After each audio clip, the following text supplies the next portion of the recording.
NASA has achieved the near impossible. We set foot on the moon, landed rovers on Mars, launched telescopes to unlock the secrets of the universe, and began decades of continuous human presence on the International Space Station and delivered countless scientific discoveries along the way. But moments like those aren't accidents.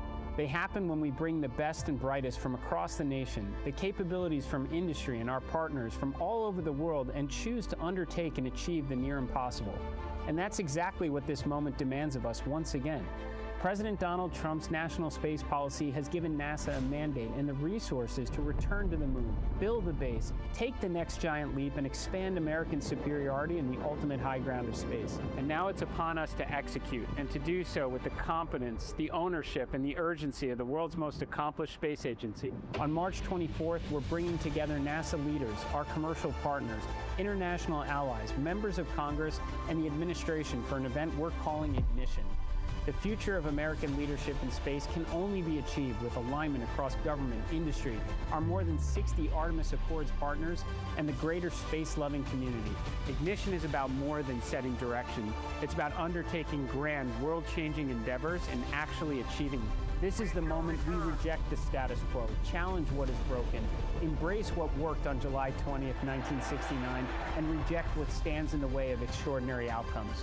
NASA is leading the greatest adventure in human history, and it's only just begun.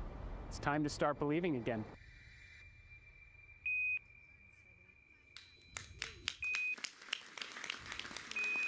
Please welcome to the stage NASA Administrator Jared Isaacman.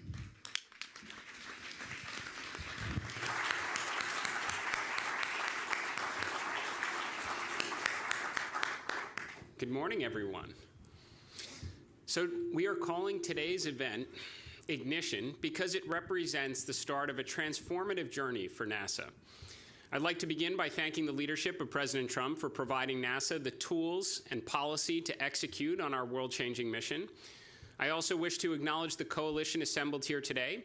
We have a bipartisan mix of members of Congress and staff from authorization and appropriation committees who have provided the direction and the resources. We have 35 international partner nations here, including ambassadors, ministers, and leaders of several space agencies who have worked alongside the United States in space for decades and will continue to do so on the journey ahead. And we have leaders from the most capable space industry in the world. NASA never undertakes these grand endeavors alone. The presence of all of you here today sends a very powerful message about what we intend to accomplish together. Now, in the few short months since I began this role, we have moved very quickly. We have taken action to cut bureaucracy with dozens of regulatory changes underway and more than 370 sections identified for deregulation. I've also issued numerous directives, with dozens more in progress, all focused on removing friction and empowering the workforce and accelerating logical execution. That urgency reflects the moment we are in. It reflects the reality of a very great power competition, the importance of our mission, and the expectations rightfully placed on this agency by the American people, and the consequences if we fail to deliver. Taxpayers support NASA because we can change the world in air and space and science and inspire the next generation along the way. But we cannot be spread thin trying to undertake dozens of externally imposed and self-inflicted distractions, jumping straight to the dream state at the expense of an achievable strategy.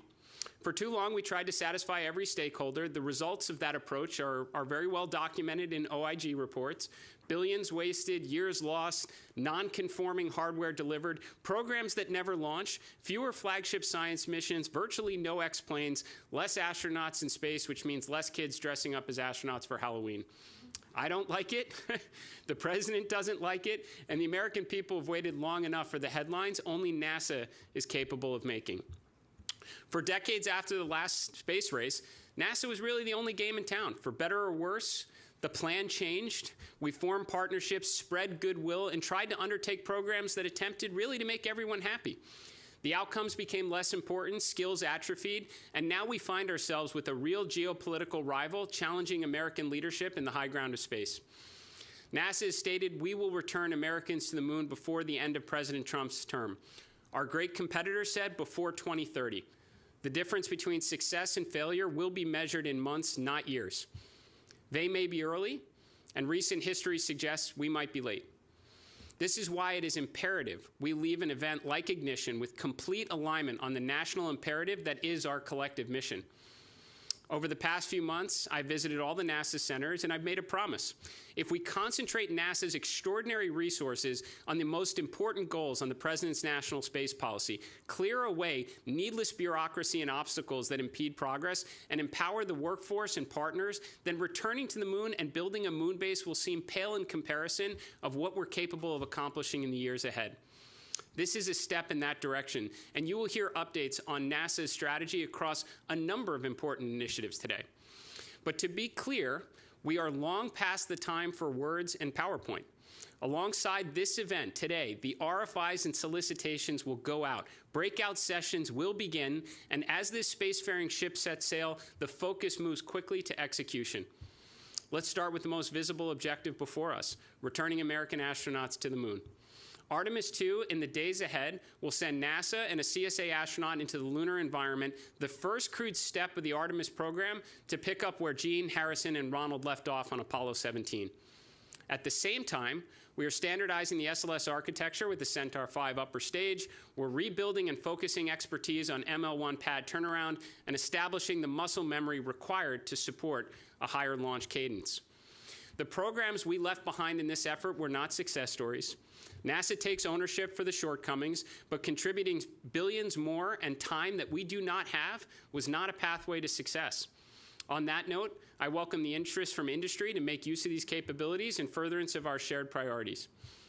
As we move forward, we intend to launch Artemis III in 2027 to test the integrated operations of Orion and one or both lunar landers in Earth orbit. What we learn from that mission will ideally give us the confidence to begin lunar landing attempts starting with Artemis IV in 2028. I'm pleased with the proposals from both SpaceX and Blue Origin to accelerate progress on their landers. As I've told both of our valued partners, alongside Axiom on the EVA suit development, NASA's here to help, to provide expertise, to clear obstacles, to challenge requirements where appropriate, and do all we can to enable our partners to be successful. Should we fail, and should we look on as our rivals achieve their lunar goals ahead of our own, we are not going to celebrate our adherence to excess requirements, policy, or bureaucratic process. This revised, step-by-step approach to learn, to build muscle memory, to bring down risk, and gain confidence is exactly how NASA achieved the near impossible in the 1960s. But this time, the goal is not flags and footprints. This time, the goal is to stay. Today, we are providing a demand signal for frequent crewed missions well beyond Artemis V. We intend to work with no fewer than 2 launch providers with the aim of crewed landings every 6 months with additional opportunities for new entrants in the years ahead. America will never again give up the moon. That brings us to the next step, building the moon base. It should not really surprise anyone that we are pausing Gateway in its current form and focusing on infrastructure that supports sustained operations on the lunar surface. Despite some of the very real hardware and schedule challenges, we can repurpose equipment and international partner commitments to support surface and other program objectives. It's worth pointing out that shifting NASA workforce priority to the surface, which has lots of advantages for safety, tech demonstration, and science, it's really the proving ground for future Mars initiatives, does not preclude revisiting the orbital outpost in the future. We will build the moon base in 3 phases. Phase 1 endeavors to support industry by moving from infrequent, bespoke efforts to a templated approach that will generate significant learning through experimentation. We will dramatically expand lunar landings through the CLPS and the LTV program, delivering rovers, instruments, and technology payloads that test mobility, power systems, such as working with international partners and industry on the production of RUs and RTGs, communications, navigation, surface operations, and all the science payload that can be incorporated. Phase 2 transitions from experimentation to semi-habitable infrastructure and routine logistics with the aim of supporting regular astronaut operations on the surface. It's at this point we anticipate seeing the significant contributions from our great partners like JAXA's pressurized rover. Phase 3 takes advantage of the affordable mass-to-surface capabilities that Cargo HLS will inevitably provide in the years ahead and enables the permanent infrastructure necessary to sustain a human presence, such as Italy's proposed habitation module. The moon base will not appear overnight. We will invest approximately $20 billion over the next 7 years and build it through dozens of missions, working together with commercial and international partners towards a deliberate and achievable plan. Just as there was Mercury and Gemini before Apollo, there will be an evolutionary path to building humanity's first permanent surface outpost beyond Earth. And we will take the world along with us as they follow along on the NASA Moonbase website and watch the assembly through lunar relay and observation satellites. At the same time, NASA will never give up its presence in low Earth orbit. The International Space Station has served humanity well, but it will not operate forever. The transition to commercial stations must be thoughtful and set up industry for success. Today, we will review a bit of the history of the International Space Station, NASA's understanding of the commercial market, the budget available to support the enormous undertaking, and the two potential options available to explore going forward.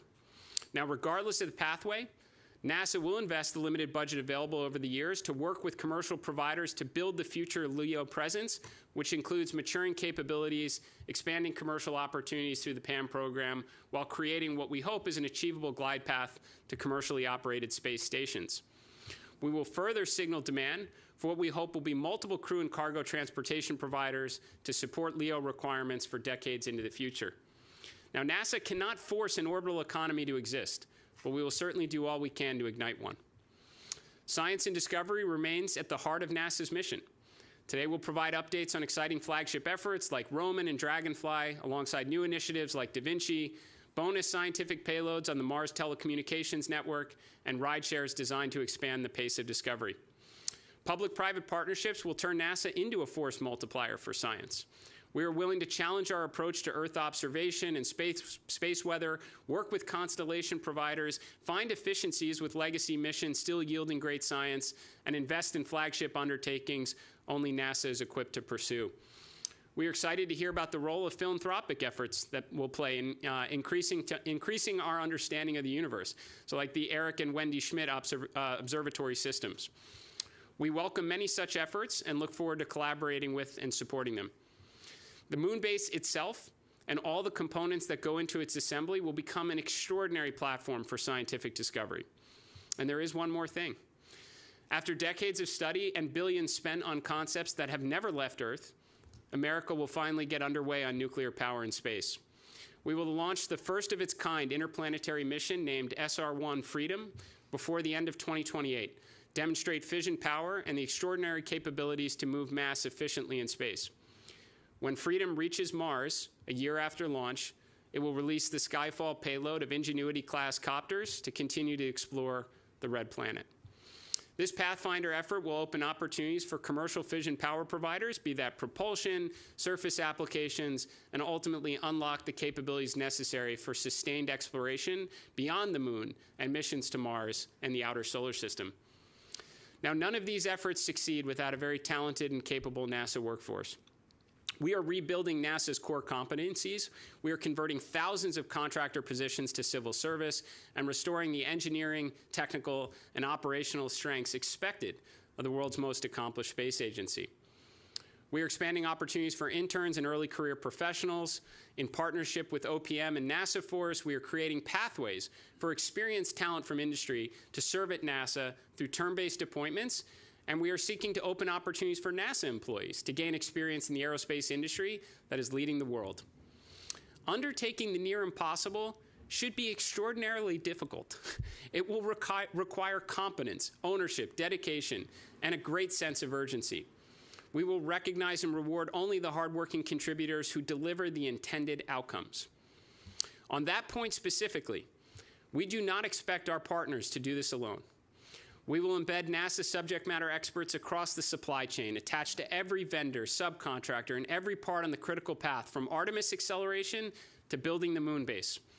We will challenge the status quo where appropriate and help solve problems and pull in production. But to be very clear, we are not going to sit idly by when schedules slip or budgets are exceeded. Expect uncomfortable action, if that is what it takes, because the public has invested over $100 billion and has been very patient with respect to America's return to the Moon. Expectations are rightfully very high. The taxpayers and their representatives in Congress should demand accountability from every vendor, every leader, every CEO if those expectations are not met. I know you all understand the message that's being delivered, and please know that I will be in the field alongside all of you, doing everything we can to ensure the correct outcomes are achieved. Looking ahead, There is no shortage of exciting rocket launches, but we will also inspire the next generation through outreach, education, grants, and programs that bring the public closer to the work we do here at NASA. Expect to see NASA aircraft at air shows and public events as we celebrate America's 250th birthday, all with the aim of inspiring the next generation to grow up and take humankind even farther. Today is called Ignition for a reason. This is the moment where we should all start believing again, when ideas become missions and when hard work delivers world-changing accomplishments. NASA once changed everything, and we're going to do it again.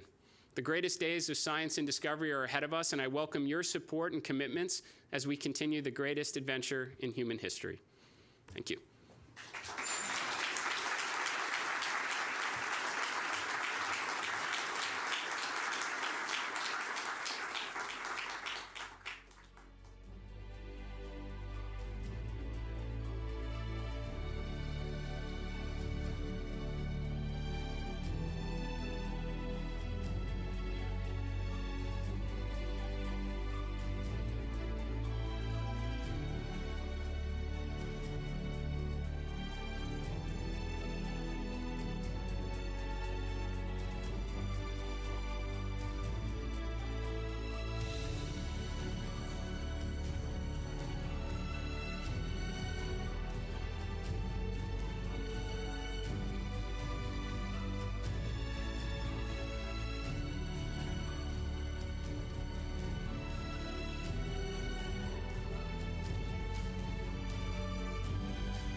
Please welcome to the stage Acting Administrator of the Exploration Systems Development Mission Directorate, Dr. Lori Glaze.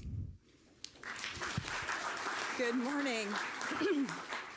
It is so wonderful to see so many of our industry and international partners here today.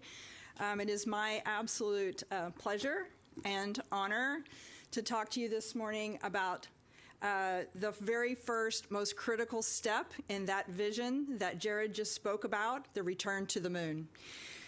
If I could have the next slide, please.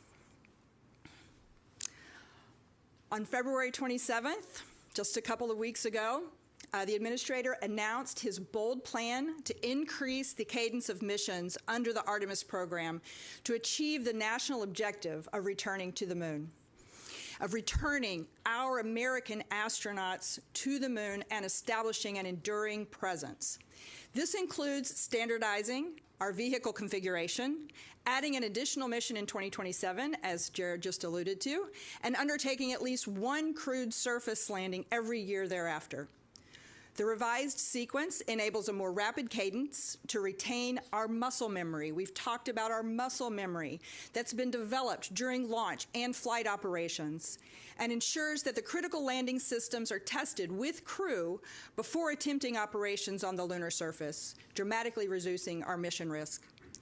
To enable these changes, as Jared just spoke to, NASA will engage in a concerted hardware, software, and analysis acceleration effort. The effort will redeploy the workforce to engage more directly with our providers, to provide relief if needed, and bring some of the manufacturing in-house if necessary. Looking beyond Artemis 5, NASA plans to work with at least 2 launch providers, initially targeting landings every 6 months, with the potential to increase the cadence as the capabilities mature. NRFI has just been released at the beginning of this presentation, or should have been at the beginning of this presentation, to solicit information from our established commercial providers and new industry entrants to help shape NASA's long-term strategy to transition from government-driven missions to the commercially sustained lunar transportation ecosystem for Artemis 6 and beyond. If I could have the next slide, please. We're following the proven stepwise approach that was demonstrated by the Apollo missions to methodically reduce risk incrementally and increase the likelihood of mission success. If I could have the next slide. With Artemis, we're applying the same stepwise approach. Each step needs to be big enough to make progress, but not so big that we take unnecessary risks given and based on our previous learnings. In this model, Artemis 2, as we all are aware, will demonstrate Orion crewed operations, including critical tests of environmental control and life support systems, and manual spacecraft maneuvering as part of a proximity operations demonstration prior to the translunar injection. Artemis 3 is now being replanned as an Earth orbit test flight, demonstrating integrated launches with rendezvous and docking demonstrations with one or both of the lander providers. Artemis 4 will perform the first crewed landing in early 2028, and Artemis 5 is targeted later in 2028 to further accelerate towards establishing the lunar base. If I could have the next slide. I'm going to take a couple of moments to talk about Artemis 2. Near and dear, this is the very first critical step in the success of this plan. We've got to successfully complete Artemis 2. And I got a lot of great things to tell you about it. Next slide. Came to my realization over the last couple of days. I've been talking about launching on April 1st for a few weeks now. And then the last couple of days, I just kind of came to my mind, that's 1 week from tomorrow. 1 week. Yes. I can tell you, I was just out at the pad last Friday as we rolled the spacecraft back out to the pad. We've been tracking it day by day in the preparations leading up to launch. And I can tell you that as of this moment, right now, there are no major issues that we're working. We are doing everything according to plan. We're following the plan. We'll be watching the weather very closely over the next week. We'll also be staying alert for anything that may go a little astray. We want to assure that our astronauts, our 3 American and Canadian crew, are all safe for this mission. We've already passed our final big review, the flight readiness review, on March 11th and 12th. So that milestone is behind us. And we are now, as I said, aiming for April 1st. The launch window extends from the 1st through the 6th. And there should be about 4 attempts possible within that 6-day period. We can go to the next slide. Thank you. So I'll give you just a little bit about the mission plan for Artemis II. I like to basically break it up into about 4 phases. I'm not going to speak to everything on this slide, but we can think of it in 4 different parts. The first part of the mission is the launch, and then we go into this 24-hour high Earth orbit.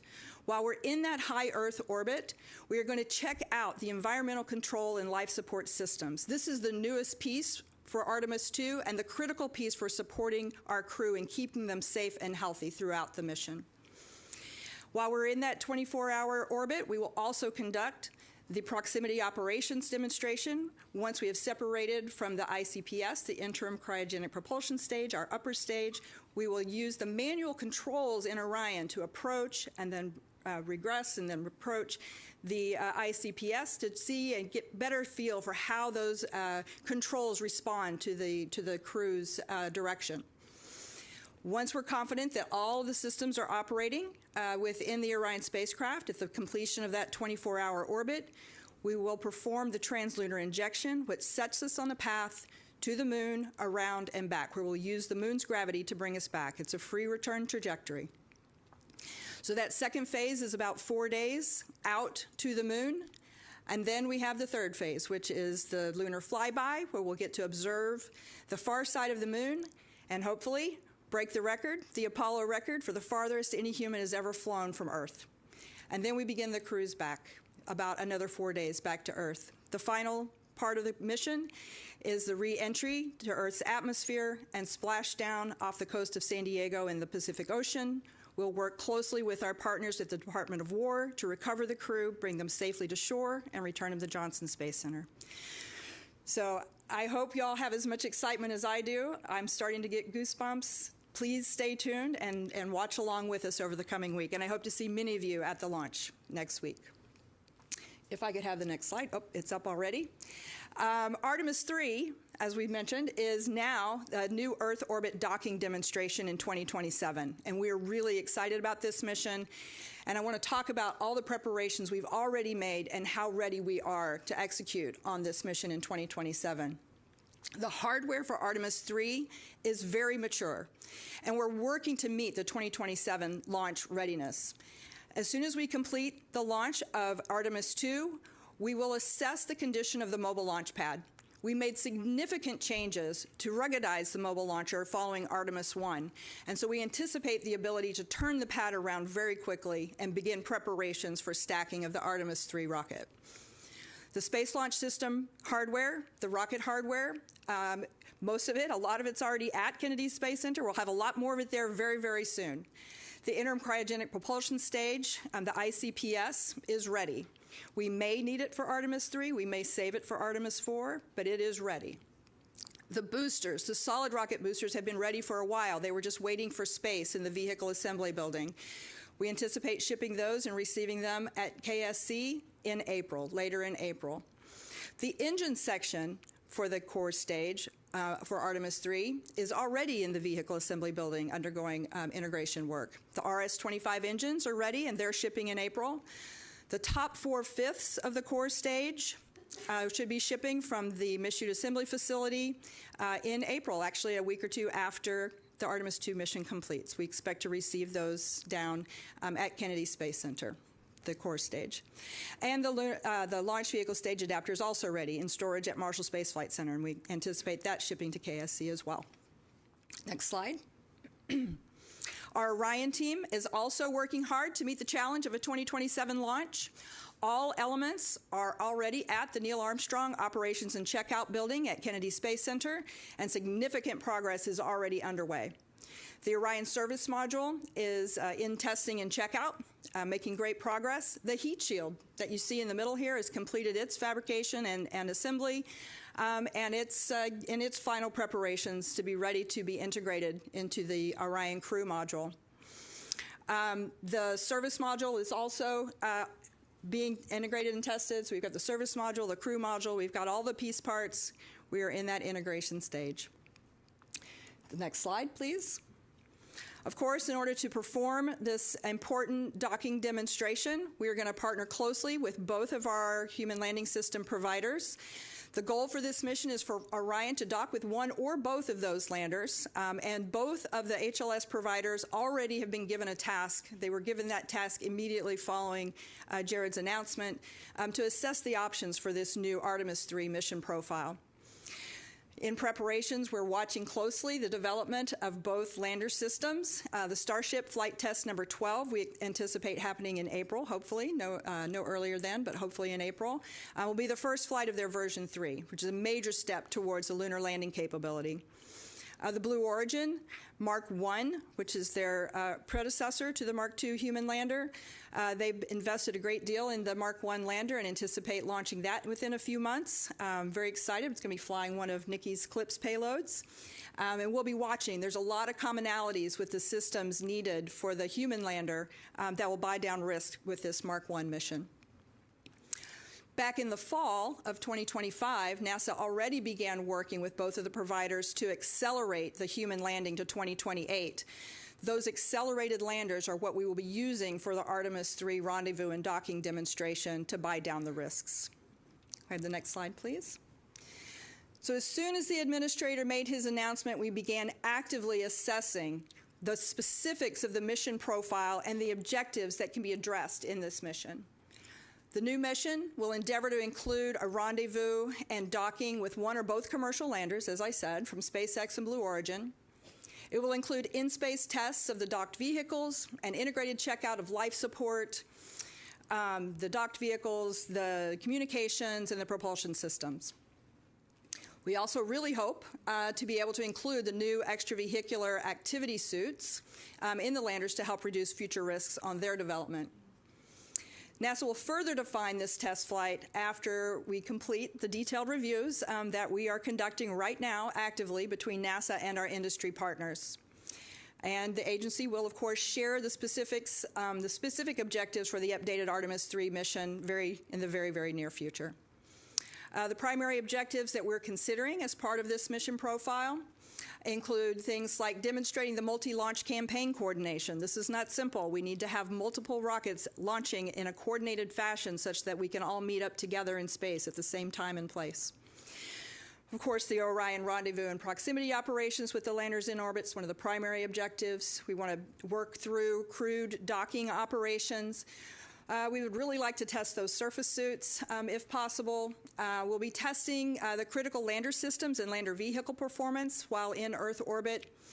And we'll be looking at performance of the new Orion permeable heat shield. We have the new, more permeable heat shield we'll be flying on Orion for Artemis III.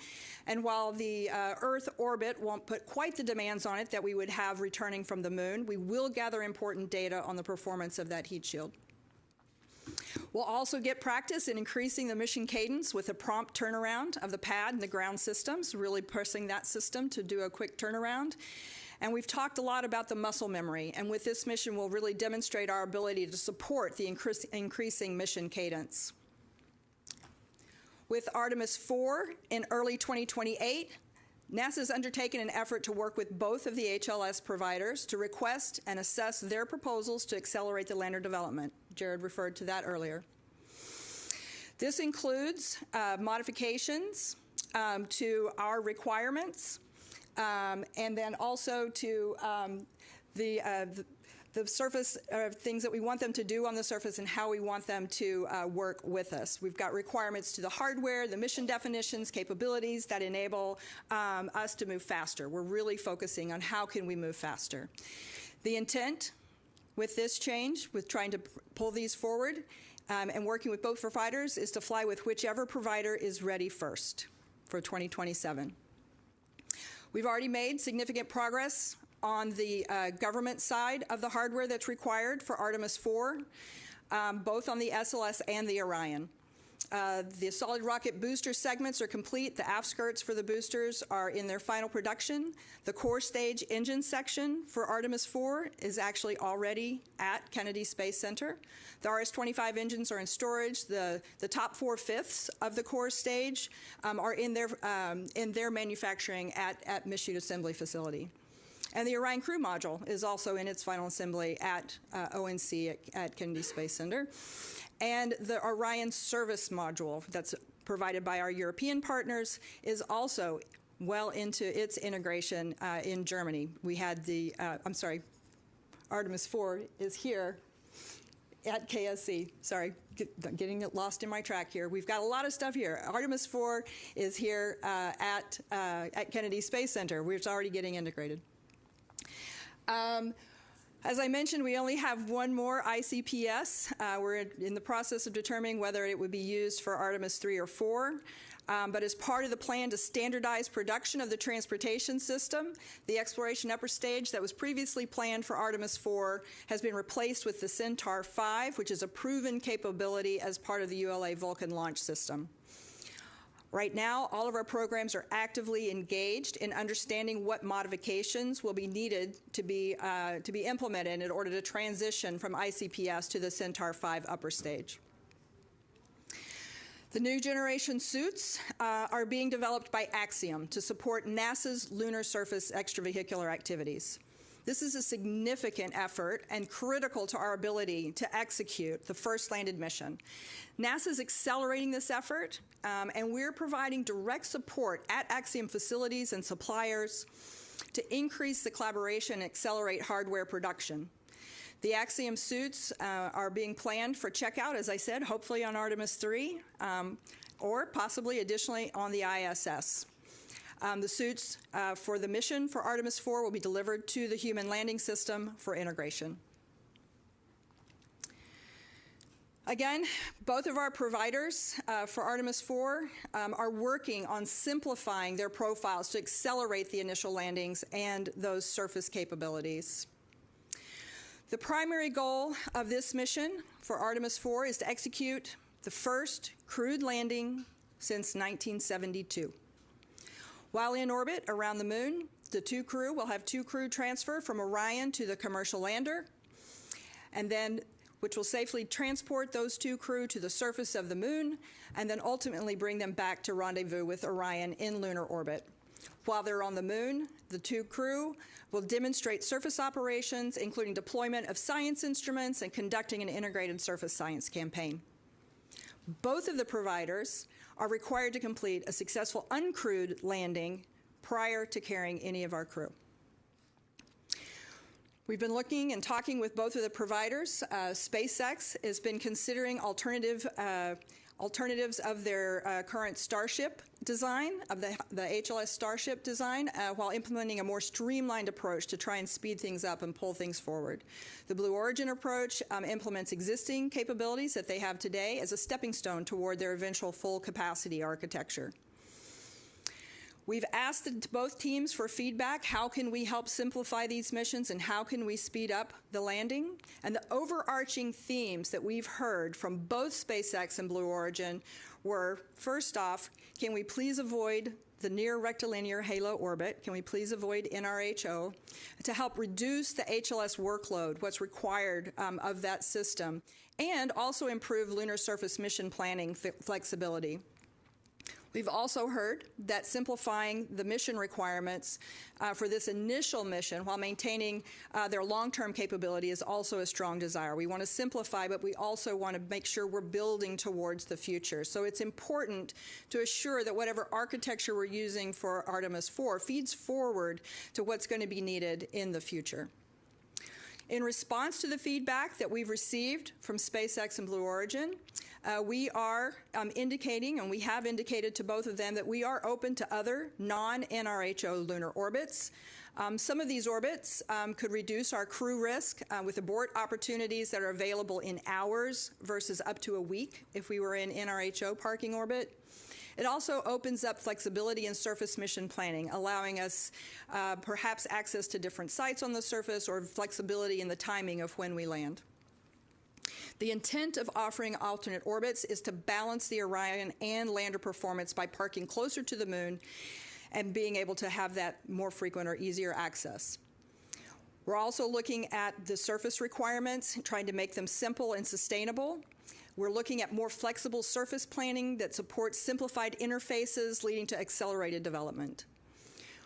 We are, of course, also looking for maintaining that long-term capability. So the simplification of the requirements allows us to focus on achieving the near-term goals while also preserving the long-term goals through evolution of the lander capabilities to support our exploration goals.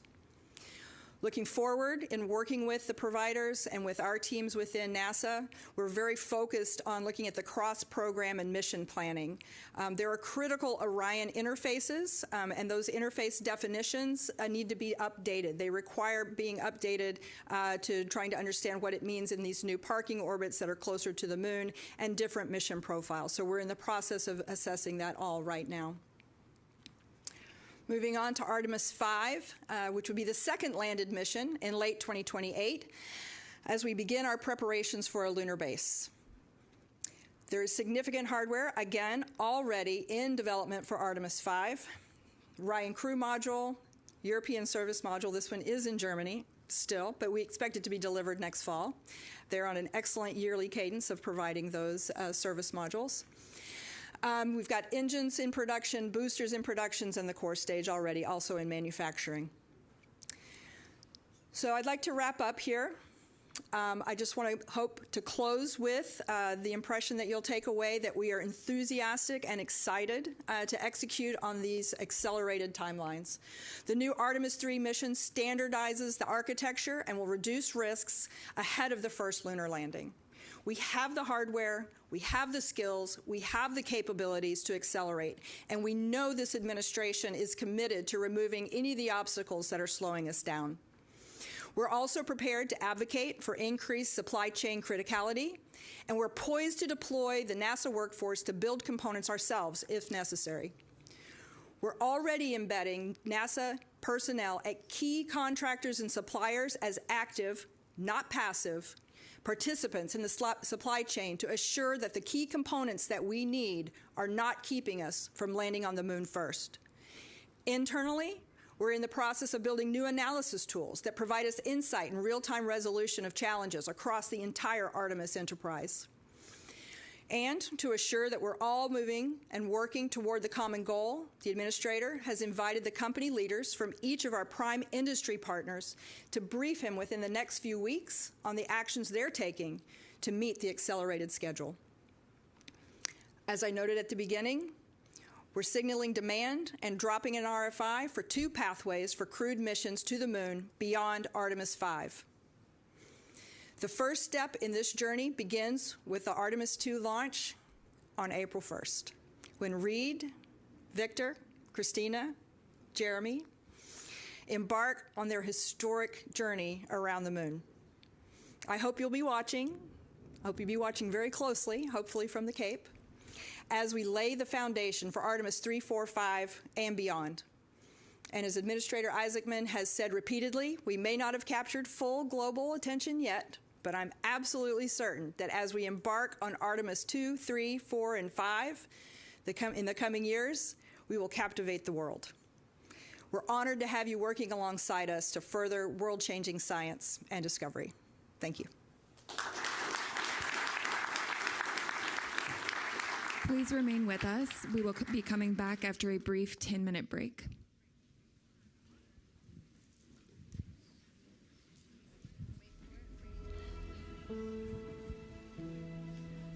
It shall return.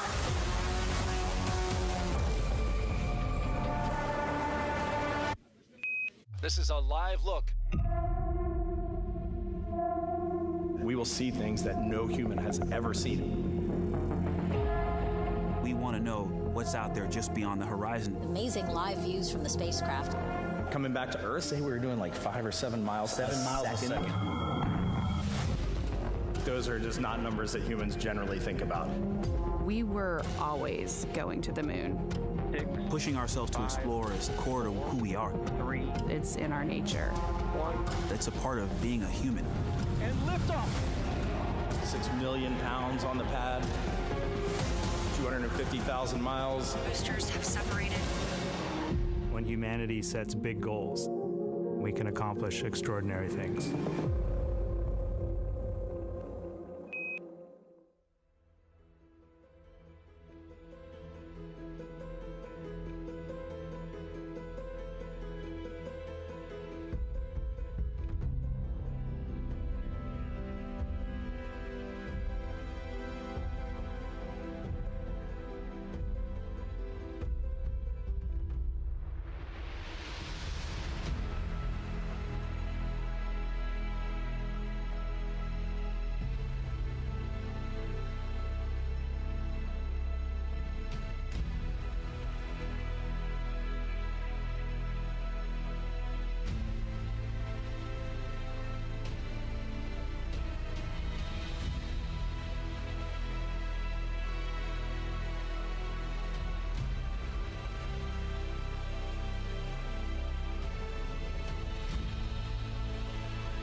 We will be resuming programming in 2 minutes, so please make your way back to your seats. Again, we are resuming the program in 2 minutes, so please get back to your seats.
Okay. Do you want to make? Should I just say like?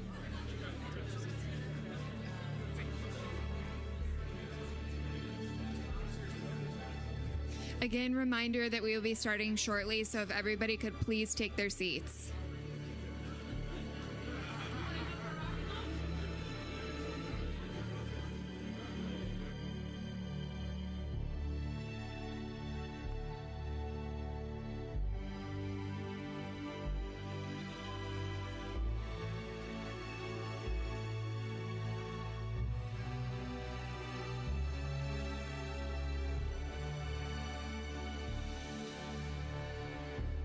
One more reminder that we need everybody to take their seats so that we can resume programming. So please take your seats.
Welcome to the stage, NASA Moonbase Program Executive, Carlos Garcia Galan.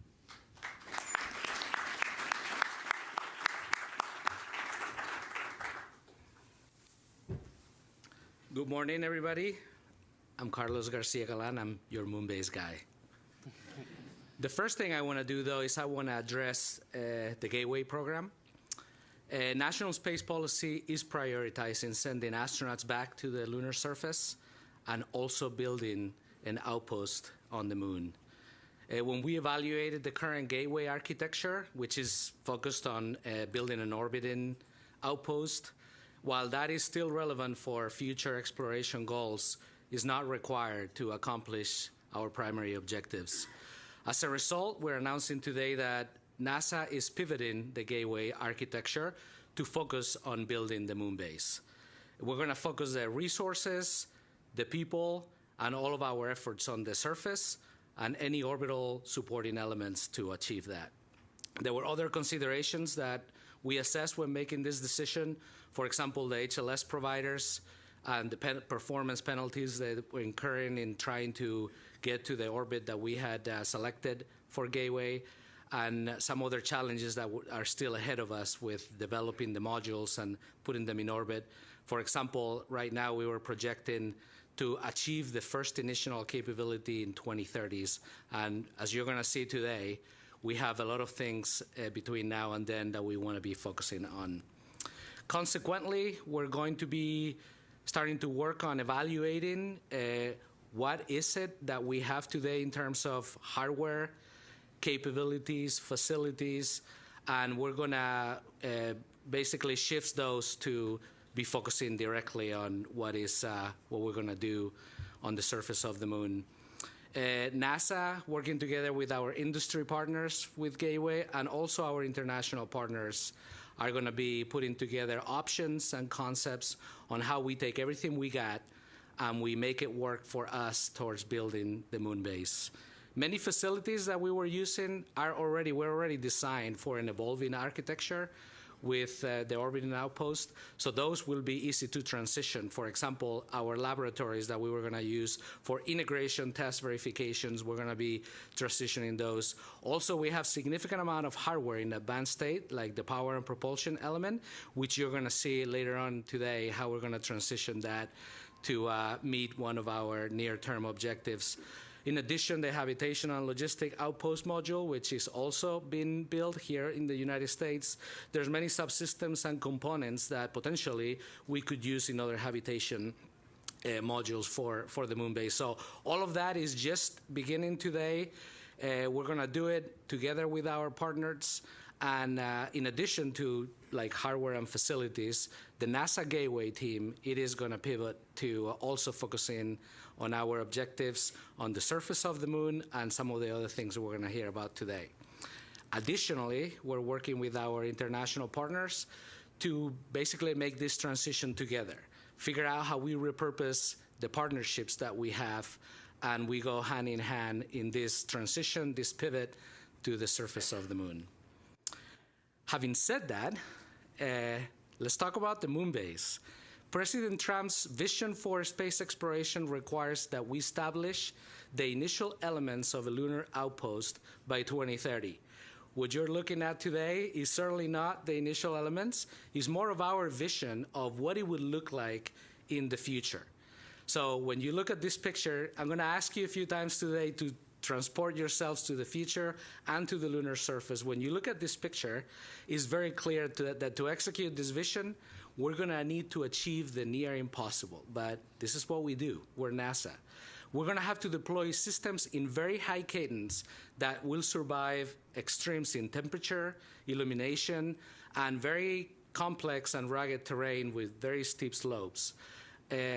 Everything that we're going to want to do in the moon, unfortunately, is hard to get to. So all of these things we're going to have to do together. And eventually support permanent astronaut habitation there, which is no small feat. We can only do this with a vibrant American industry base and our international partners. And in addition to that, we're going to leverage the entire might of the NASA workforce, from core competencies to facilities to our ingenuity, to make sure that this dream happens. We're going to ensure that American leadership remains in space and on Earth, leveraging, doing things that today seems like science fiction. It does look like science fiction, but guess what? We're planning to turn that into reality. And with your help, we're going to inspire the world in the process. But this picture of the moon is not going to show up overnight. That's not where we're going to end up. We're going to build it in phases.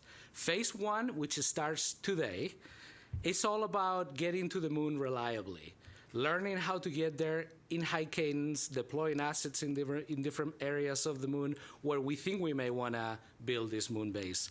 We're going to experiment with new technologies that we know we're going to need for future infrastructure development to support that permanent habitation. And we're going to actually start the infrastructure in this phase that goes from now to 2028. That infrastructure is going to start with constellations of communication satellites that can also do observation. Transitioning to phase two, which we estimate will start around 2029, we're going to think about establishing the infrastructure. So we've tested some new technologies. We're transitioning to actually establishing and laying out what we think are permanent elements of that infrastructure. And we're going to talk about this, but it includes power, surface communication, surface preparation, and mobility. And then once that's set, established, we're going to transition into achieving semi-permanent and permanent crew presence on the moon base. So that is going to include habitation modules and everything we need to keep the crews alive and enable them to do groundbreaking science and exploration on the surface of the moon. Go to the next chart, please. So the moon has a surface area about the size of the continent in Africa. Imagine, talking about why are we going back to the moon? Imagine sending 6 missions to Africa for short duration and saying, hey, we've explored, we've learned everything we need. We're going to start doing that again. The lunar South Pole, for example, it's about the size of the state of Virginia. So I think you can go one page up. Oh, there you go. We got it. This false color image that you see is the dramatic terrain that's in the lunar South Pole. The Shackleton crater, for example, is one of the areas where we're interested in going. That is double the depth of the Grand Canyon. I don't know if any of you have had the chance to hike the Grand Canyon. I have. So it's quite impressive, and we actually want to explore in the areas of the bottom. We're going to have to build systems that also provide power, mobility, and habitation around those places, and also consider lighting. Like you see today, some of these areas that are very interested for science and exploration are sometimes permanently shadowed or have significant length of shadow periods. So having systems there that can survive the temperature gradients that we're going to see and the lighting are going to be critical. Unlike the lunar equator, the ratio of sunlight can really wildly change. And when the sun comes up, it's not like on Earth or different places on Earth where you see it just straight sunrise or the equator of the moon. It's going to basically hover in the horizon. So power systems and even communication having to go through those craters to work is going to be very challenging. So let's talk a little bit about phase one. Go one more slide. Phase one, these are the top-down objectives to establish the types of things we're going to need in the missions that I'm going to talk about in a minute. We want to achieve high-rate, reliable surface access. Talked about that. Establish the ground truth for the moon-based landing sites. We have a ton of data from satellites, a little bit of data from rovers and other probes and landers we've sent, but there's nothing like going there and experiencing that environment that I was talking about, and prospecting and looking around. So we need to do that in phase one with a high rate of assets. We also need to test and experiment on the technologies that we think we're going to need. They're not a nice to have, they're a must have. We got to make sure that we understand how those are going to work in that environment. And we're going to host the first crewed mission to the South Pole in this phase. So if you're an astronaut, transport yourself back. If you look at the perimeter of the moon base, you're basically going to see, of course, your ride to the moon and back to Earth. You're going to see other landers that were there before you, and then several of other landers and rovers that we were using to achieve that high rate and that prospecting. So this is kind of what it would look like. To achieve that, go to the next slide. We're investing significantly and projecting about 25 launches, 21 landings in that period of time. We're going to put about 4,000 kilograms of payloads on the surface. So the payload capacity is going to drastically change. We're hoping changing the paradigm of what we've been able to do on the moon. We're going to also deploy 2 lunar orbital comm satellite constellations to have reliable comm and observation. And then we're going to do technology demonstrations like radioisotope heating units, which are key to address some of the challenges we were talking about before. If you go to the next slide, these are just imposed on the picture some of the things that we're planning to do. I talked about the constellations that will give you navigation, comm, and observation. We're going to have drones on the moon, and I'm going to talk a little bit more about that later. Well, of course, we'll have the human landing system. We're going to use the CLIPS program that we have today, drastically expanding that to do that high cadence of landers. And then we're going to do a series of different demonstrations. And some of these key missions I'm going to talk about in more detail in a minute. But certainly the radioisotope heating units to survive the night, lunar terrain vehicles, rovers of different kinds, all of those are in our plans. Go to the next slide. I'm going to start talking a little bit about some of the key characteristics of the key assets that we want to put in there. So lunar terrain vehicles. These vehicles are about the size of a golf cart. There's 2 versions of them. One is going to be crewed, and one is going to be uncrewed. The crew version, of course, is going to allow the astronauts on an EVA suit to move around farther distances from their landing site, potentially going from the landing site to the areas where we're going to start setting up some of the elements of the moon base. And the uncrewed version, equally important, is where we're going to be able to do exploration and prospecting. We're going to put payloads on them, maybe some of the technology demos. Imagine perhaps a lunar terrain vehicle with an RH2 attached to it, or maybe carrying something related to surface preparation to see what things work and what things don't. Can this thing, push a rock on the moon? Can we level? Those type of things we're going to explore. And here you have some of the key characteristics, 500 kilograms. It can go up pretty steep slopes. 20 degrees doesn't seem like a lot, but if there's any cyclists here, you know that that's pretty impressive. Surviving 150 hours in the shadow and about a speed of about 10 kilometers per hour. Let's talk about the next one, lunar drones. We're calling this Moonfall.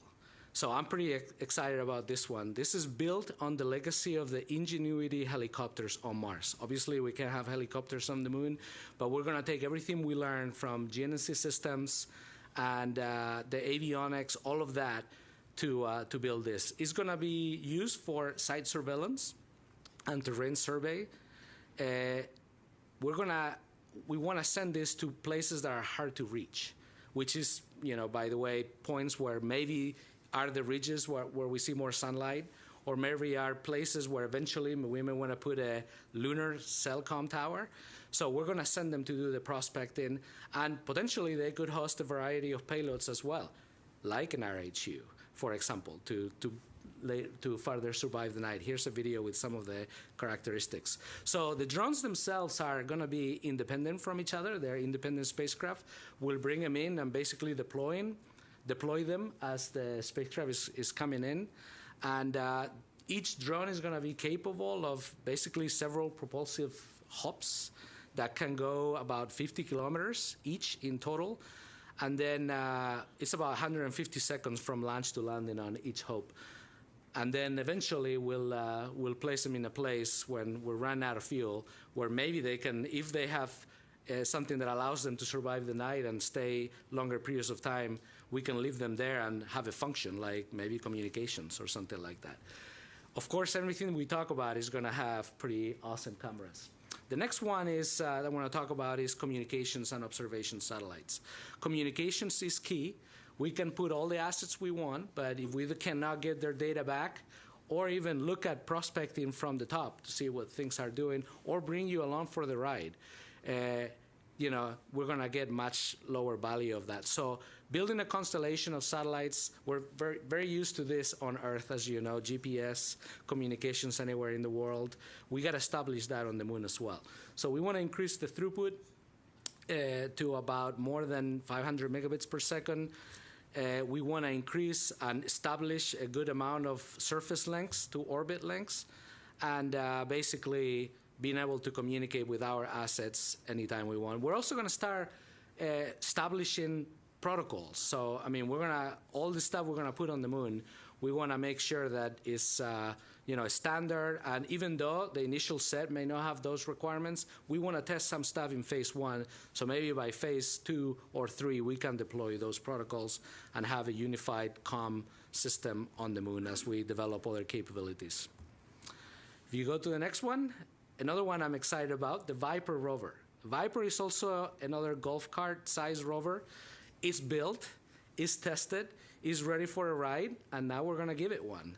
It's going to go in the Blue Origin lander, serial number 2, which is scheduled to go to the lunar South Pole by 2027.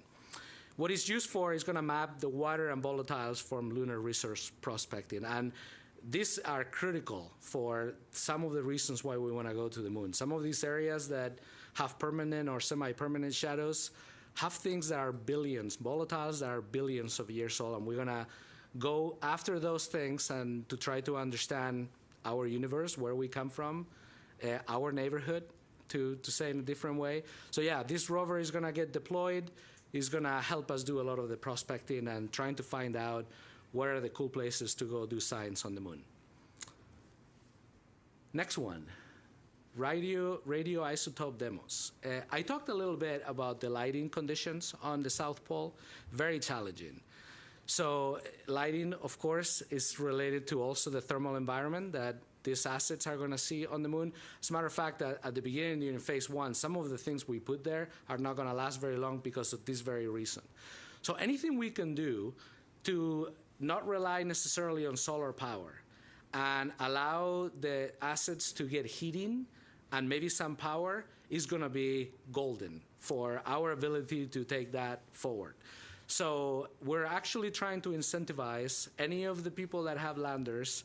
If you can find an RHU or anything related to that works for your asset, bring it on, and we're going to reward you for that. As a matter of fact, also, we're thinking of several things along this area, but I'm going to talk about this later too. We're going to put an RFI today, dropping it, for any ideas that you may have.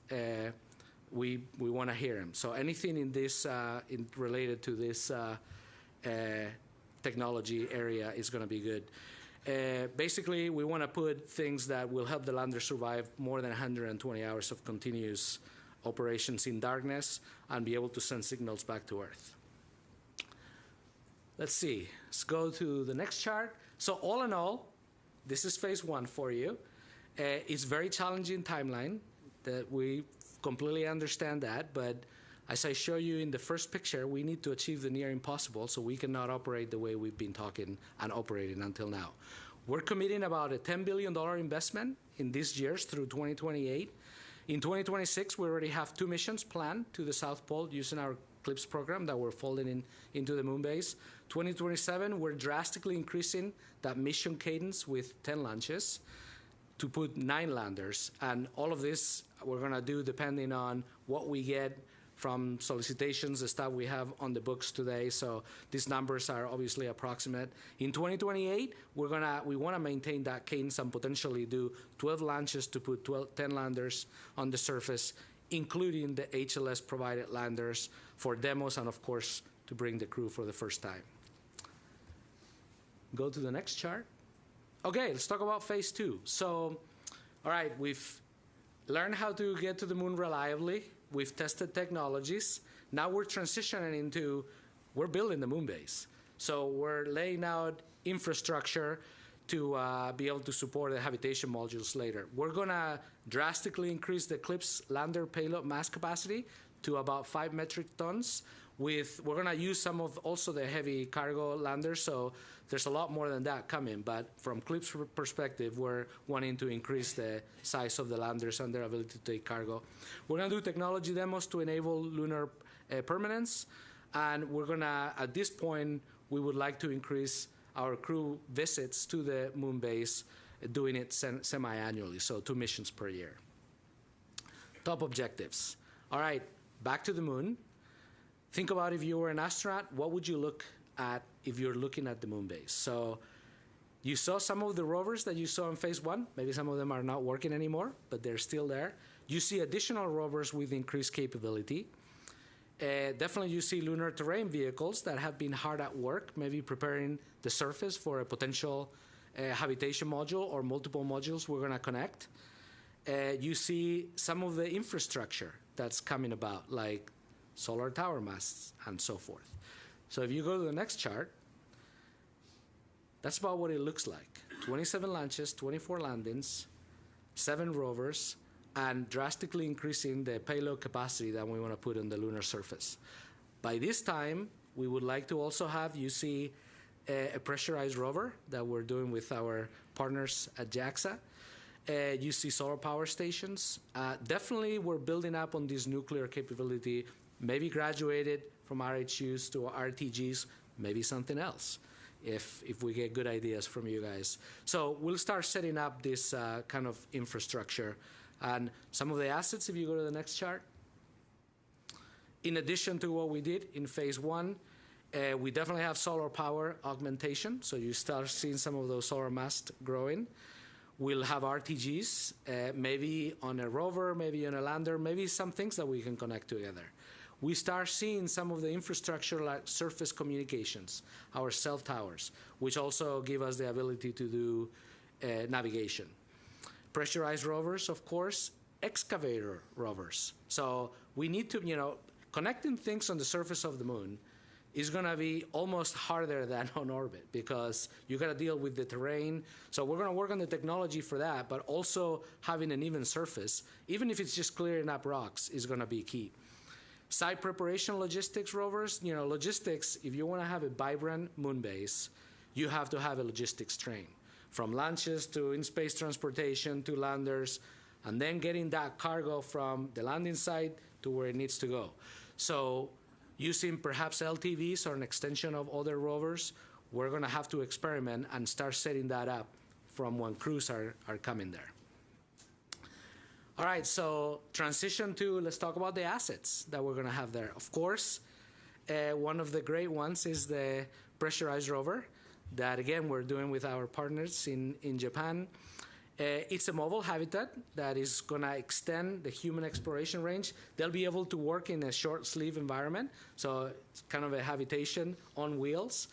And that will allow them to travel significant amount of distance. Of course, it will have power systems and so forth. We're designing this to have a 10-year design life, and it's about 15 metric tons. So, of course, to deliver that pressurized rover, we're going to have a heavy cargo lander already in the books. Can traverse quite a few degrees of slope, and then survive up to 150 hours in the shade. The whopping speed is 3.5 kilometers per hour. But trust me, if you're in that, you probably don't want to go any faster. So anyway, pressurized rover. Transition to solar power augmentation. Power is the name of the game. All of these things we're showing require power. Some of them require power to heat themselves during the long shadow periods. So we need to demonstrate the ability to deploy these systems, test them, and then chain them together eventually to be able to provide the power that we need for the moon base. So anyway, we're definitely going to be investing in this capability, deploying it, testing it. We're looking, when we deploy some of those permanent assets, we're looking at about 10 kilowatts plus during illumination. And then when we're in the shade, 360 kilowatt hours for the assets that we want to serve. You're thinking, okay, we have habitation modules, so it's for that, but we also have a bunch of rovers. So maybe having stations where the rovers come in, hook up to it, either with, cables and connectors or wirelessly, and charge up is some of the things we're going to have to do. All right, next.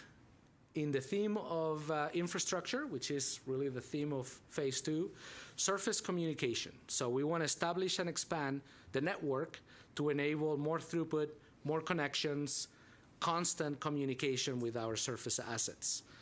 We want to deploy dedicated surface-to-orbital communication stations, and you see a little bit of a picture of that in the landscape, and deploy the system for direct communication across the surface. And again, I talked about earlier with craters all over the place, which is where we want to be.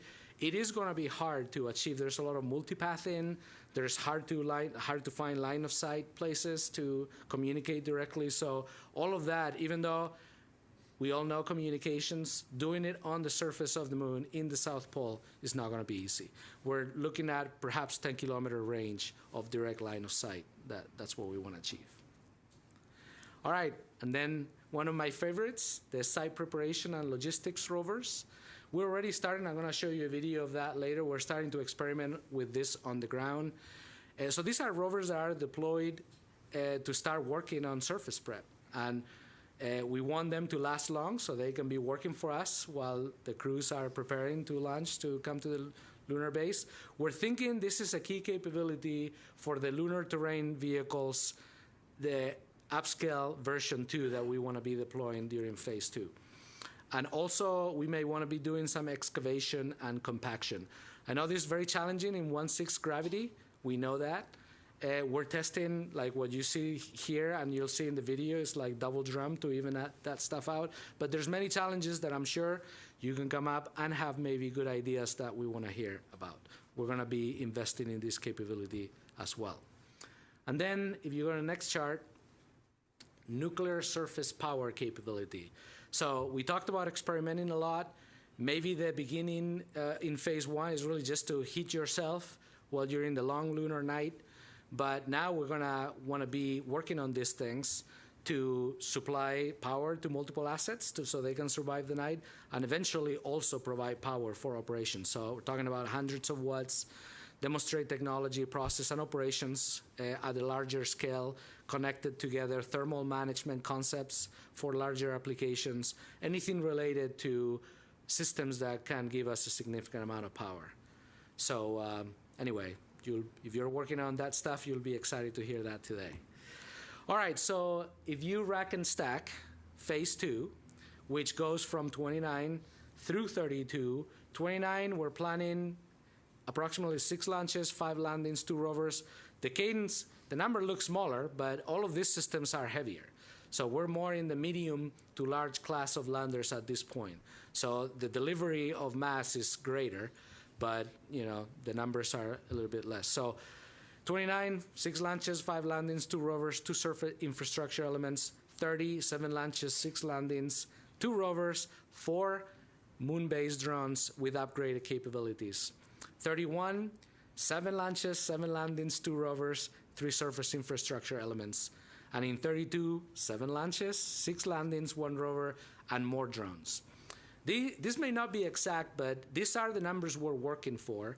And we want to show you the signal that this is the type of cadence we think we're going to need to develop this moon base in the time frames that we want. So we're going to talk about challenges, and clearly it's perhaps out of our experience base, but that's where we need to get together, come up with the things, identify things that are slowing us down, preventing this type of cadence, working on that together, addressing it head on, and putting it in play.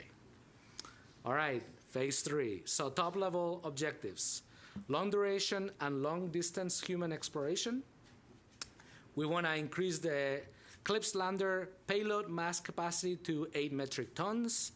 We want to do a bunch of regolith manipulation and site preparation capable rovers. We want to start the routine logistic flights to deliver to Earth. And then we'll do initial uncrewed mission cargo returns, maybe up to 500 kilograms. So we start having a serious both ways train of logistics. Back to the moon. Just take a moment to really picture yourself in an astronaut suit, looking around and imagining what you would see there. Definitely see a bunch of infrastructure for power, both potentially nuclear, which is maybe shielded, to a bunch of solar array towers that are either directly connected to the habitation modules or perhaps on the side at different locations, providing power to some of the assets that are moving around. Pressurized rovers, advanced LTVs, and then different landing sites for human landings, cargo landings, and potentially launching cargo vehicles back to Earth with a bunch of moon regolith. This is kind of the stats.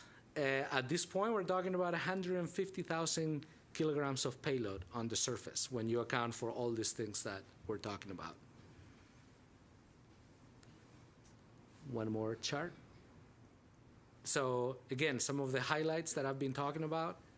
Habitats, that's the highlight of the moon base in its end state, and what we're going to be focusing on phase 3. Logistics, can't talk enough about logistics and the need for that to do it reliably. We've learned anything we've done long duration, whether it's on Earth, low Earth orbit, we know we need logistics. So I mean, everything that has anything related to that. In situ manufacturing or resource utilization, we're going to start seeing some sites on the moon that are kind of like the industrial neighborhood, where we're trying some of that technology and also using it to actually keep the moon base growing and viable. We'll have different locations for habitats, and then widespread power distribution, and then we'll see an increase on communications as well, surface, and potentially we have additional constellations at this point.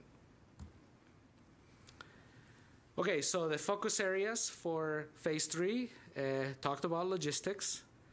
I won't impress that upon you anymore, but we're thinking about 8,000 kilograms of carriers, consumables, and other items. Some of the challenging stuff is going to be to go get the stuff from where it is and put it where it needs to be. So when the crews come, it's there for them. And what we know from doing permanent habitation in low Earth orbit, for the crews, that you need clothes, of course you need water, you need air. There's a lot of mass for even short duration missions. Like a month, staying there for a month requires a significant logistics and supply capability. So If you go to the next chart, we'll talk about habitats, star of the show in this phase. So we want to enable continuous human presence there. We potentially are looking at multiple locations.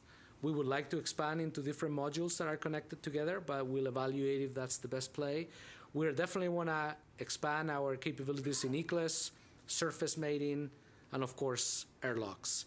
We're going to be experimenting with this, and of course, the pressurized rover and the things we have already done with ISS, all touch on these things, but it's going to be the next layer of complexity when we try to go to the moon. The basics, air, water, food, space, all of those things, a few nights in space, in the size of a minivan, it's manageable, but when we expand to short trips, those needs get much bigger. Let's see, I think I'm gonna move to the next chart. Cargo return. So initial demo we'll do in phase 2, but here we want to use it at full scale. So at phase 3, we want to definitely increment and implement a capability of a mass goal of 500 kilograms sustainably. So here we'll put our science returns, critical hardware, and anything we can do to inspire the world will have a place in our cargo return missions. All right, and then the last one, I talked about this a little bit earlier, but in situ resource utilization and manufacturing as well. 3D printing with regolith on the surface of the moon, it's something that we should be striving to do.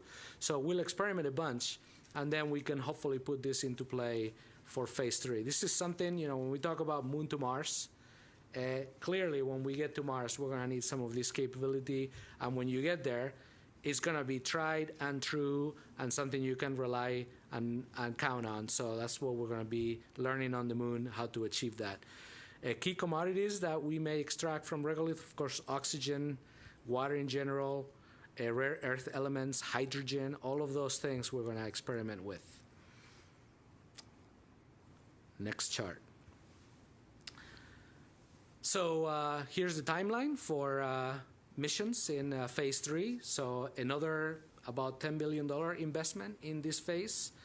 We're currently planning for a capability to include 3 new habitats, including the multipurpose hub that we're already planning, 3 more rovers, 2 more surface comm nodes.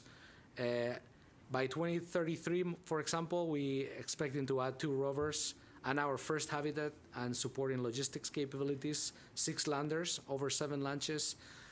2034, we'll add our next habitat and supporting logistics, more surface communications. 2035, 1 more rover, perhaps another habitat, supporting logistics, and a bunch of launches and landings. And then in 2036, potentially more habitation volume and all the things that come with that. In total, when you rack and stack the 3 phases, this is what you end up with. So it's pretty impressive, equally challenging. Remember, trying to achieve the near impossible here. And this is what's going to take to accomplish this goal. So I'm not going to rack and stack these numbers for you, but you have it there. You're going to start getting your brain around it.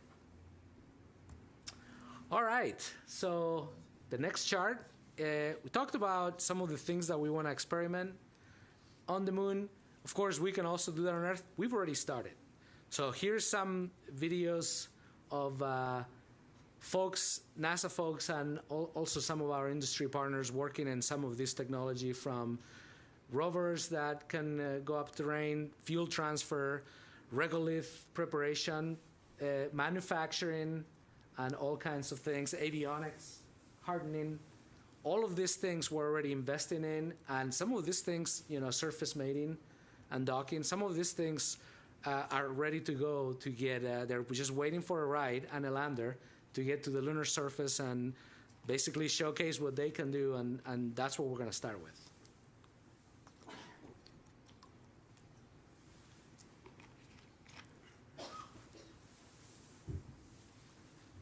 Okay, so here's all the cool aspects of putting assets on the surface of the moon and traversing and potentially experimenting with what we're planning to do in the 3 phases.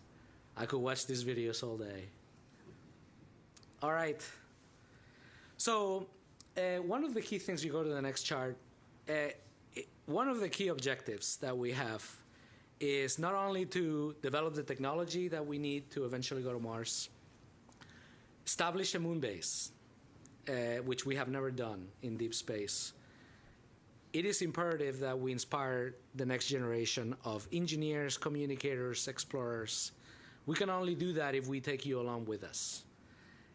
We're going to basically require that every asset that we have has a bunch of cool cameras, things that will give us the perspective of what we're doing, which to date is almost like science fiction, and things that will inspire people that are currently in college, high school, middle school. It's like, wow, that is what I want to do. That's what I want to dedicate my career and my life to do. And they will be the ones that come up with some of these challenging things that we don't know how to solve yet. So we're going to have a website that we're starting already working on, where you will be able to follow us along the way, from launches to things getting to the moon, to the rovers prospecting, getting to places that we have never seen. We're going to enable that capability with constellations of satellites that are looking down at the moon base and checking out what things are doing. We're going to follow the drones, the Moonfall drones around the moon, to see where they can get to and what they discover. And all of that, you'll be able to do it along with us and hopefully eventually work with us in some of this cool stuff. We talked, go to the next chart. We talked a little bit about, when I show you that phase 1, 2, 3 collated set of missions and all that stuff, it's a huge challenge, and we know that. To achieve the near impossible, we are driving to high volume of complex missions with challenging execution timelines. We know we're going to stress the supply chain. Maybe as of today, supply chain is not ready for this. We're going to basically need to access reliable facilities that allow us to do the very unique testing that we have to do for surface operations, manufacturing capacity and capability, technology maturation. All of those things we understand. That's why we dropped the RFI today, to get your ideas on what can we do better, what's slowing you down, what are things that could turn your capability to enable us to turn science fiction into reality. What are those things? Bring it to us. In addition to that, and you heard Administrator Isaacman talk about that earlier, we're going to use the NASA workforce in a way that perhaps we haven't in the past, especially recently. We're going to make sure that these missions are as reliable as we can make them. We don't want to impede the innovation from industry, but the things that we know how to do, we're going to embed. So we're going to really focus our NASA workforce to basically helping you in industry, providing solutions. If you want them to work in line, they will be working in line, and then also reviewing the things that you're doing to make sure that we have a good shot. We're going to take a lot of shots on goal. We want to win a lot of games as well. So we're going to put that into play, as well as we're going to do a review of our facilities. Some of them have unique capabilities that nobody else has, and we want to make those available for you so we can do this together. So again, we need your ideas. Drop them in the RFI. Okay, so we've talked a lot about what are we doing. Now we're going to talk a little bit about how we're doing it. So we basically structure this in different functional areas: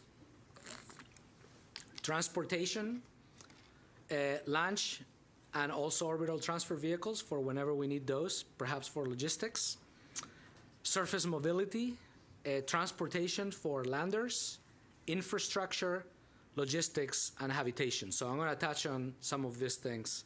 If you go to the next chart, realize that we've actually been working a lot of this stuff for a while. Today, there's teams, projects, programs that are working on all of these things individually.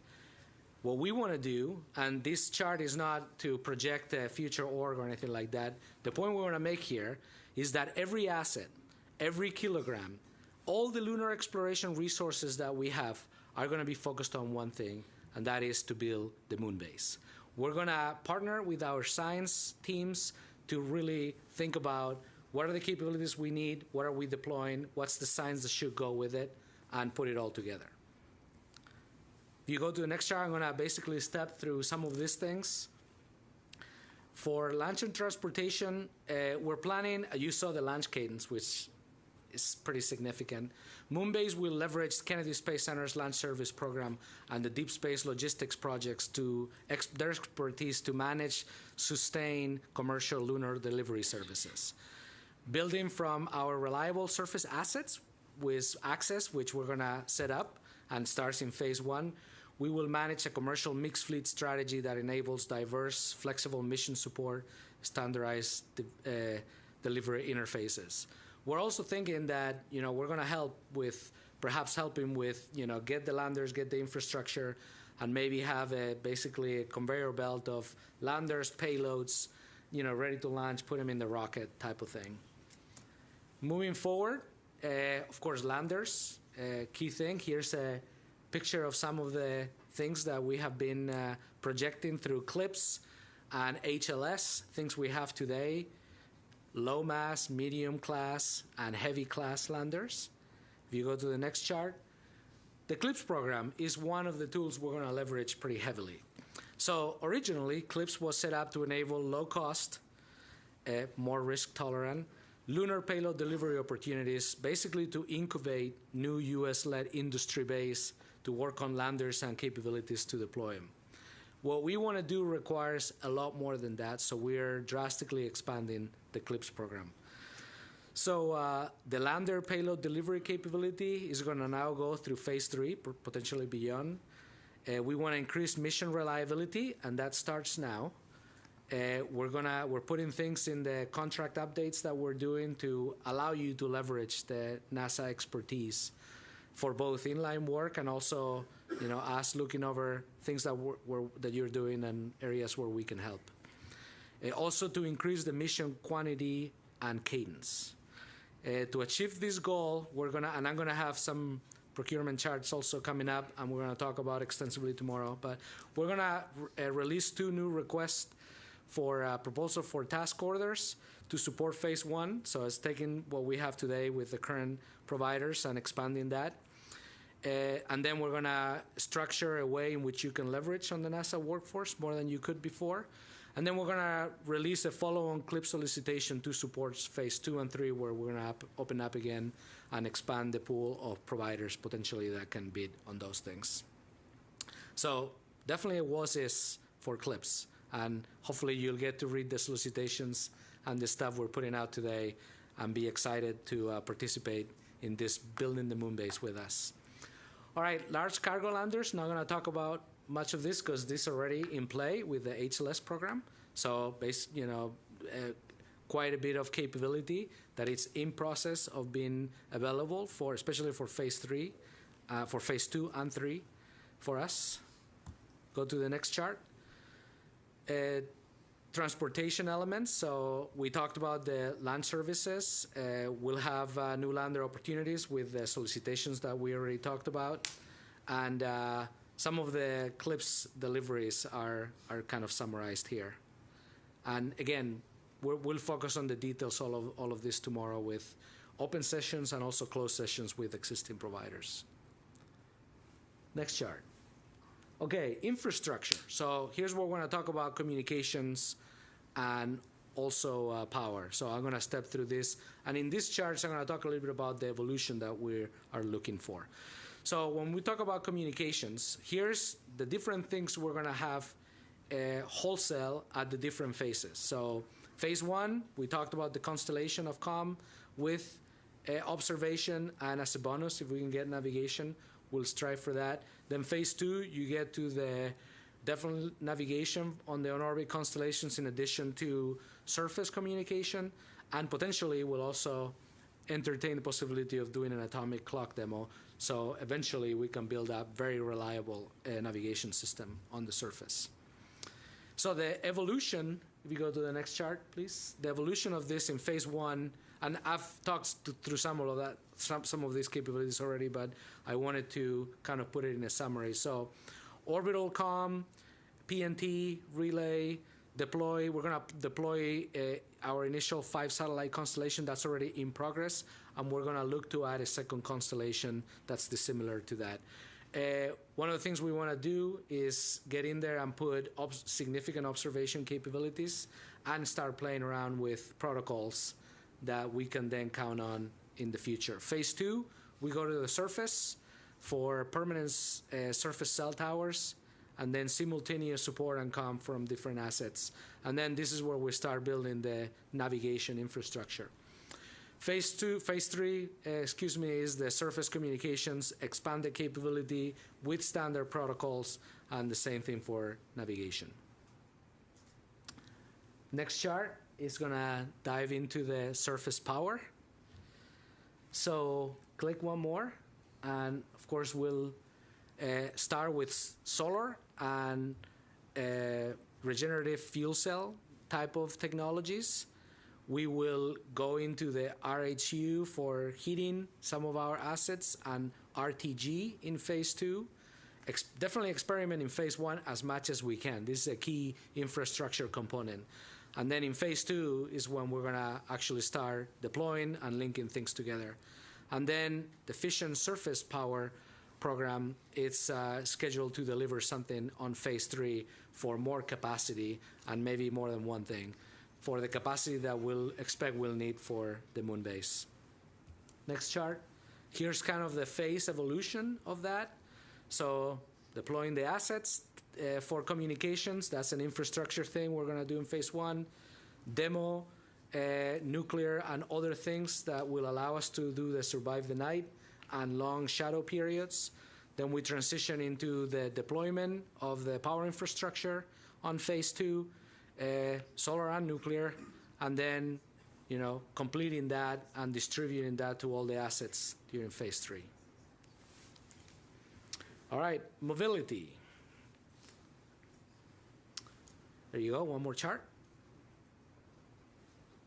There you go. So this is the combination of all the mobility assets that we plan to have. So in phase 1, definitely a bunch of rovers of smaller size with different payloads and capabilities for prospecting and experimenting.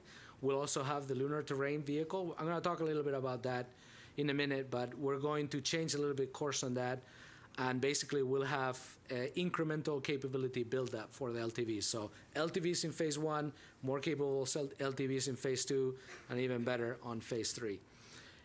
We're definitely looking for our international partners to also help in this area. This is a great opportunity. We're going to have definitely transportation capability by this point in phase 2. So looking for what are your ideas and capabilities that you want to deploy. And again, rovers, from having prospecting to surface prep to carrying logistics around, something we're going to need. Science rovers, of course, that's why we're going to the moon for, to do the groundbreaking science. And then, of course, pressurized and advanced LTVs in later phases. Go to the next chart. Here's the evolution of that.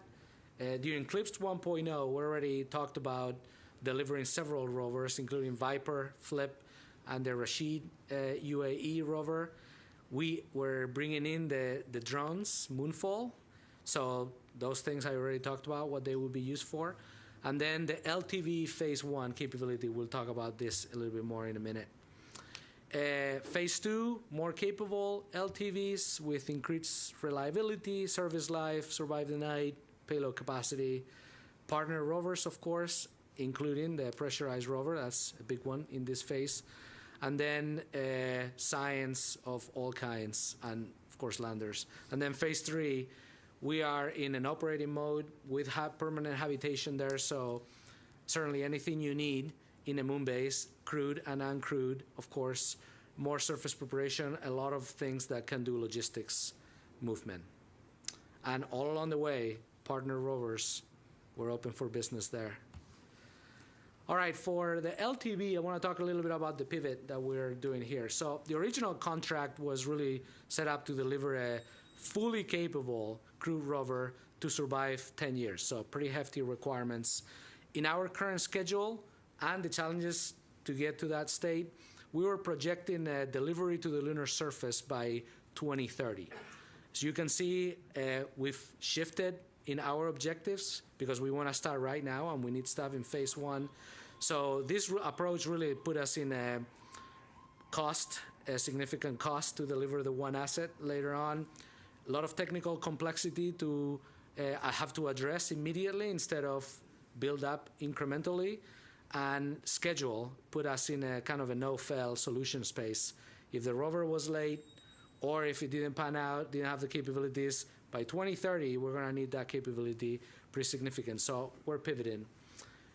Okay, so anyway, what we're going to do is to enable basically gaining quicker access to crewed and uncrewed, we're going to change the procurement strategy for that and basically talk to our partners that were already on board and talk about deploying, doing solicitations for much earlier, perhaps less capable rovers, and then incrementally build that. So we're changing the current contract today, and then we're going to put solicitations for phase 2 of that, and then eventually we absolutely predict the demand of that, where we have to deliver an LTV, every certain months for the duration of the moon base. So pretty exciting evolution where we're going to need a lot more capability, just a little bit of a change from where we are today. And this is what it looks like from a procurement strategy perspective. I'm not going to read that to you. And again, we'll have sessions on this tomorrow. Next chart. Okay, habitation and logistics. So you go to the next chart. In the picture of the moon base, this is what we're planning. Phase 1 is when we'll start really working on the technology development and trying out things for logistics deliveries. Phase 2, of course, we will have pressurized rover as a habitation kind of a demo and trial. And then phase 3 is where we get the habitats and then the cargo return. And here's the evolution of that. So phase 2 started deploying the logistics capabilities from 500 kilograms to 1.5 metric tons, demoing some of the things related to the logistics train, demo habitation with early capability and the press rovers, and then the build-up of that in phase 3.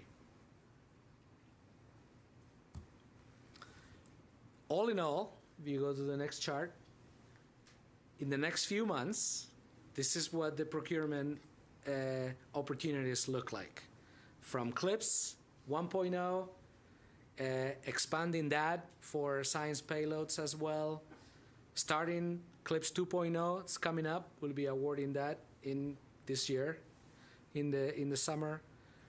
Rephasing LTV procurement the way we had designed it, and then the moon-based capabilities, RFI, which we really hope you take a look at and give us your ideas, because you can see the next several years is going to be insane from the perspective of the amount of capability potentially we'll be able to put on the moon.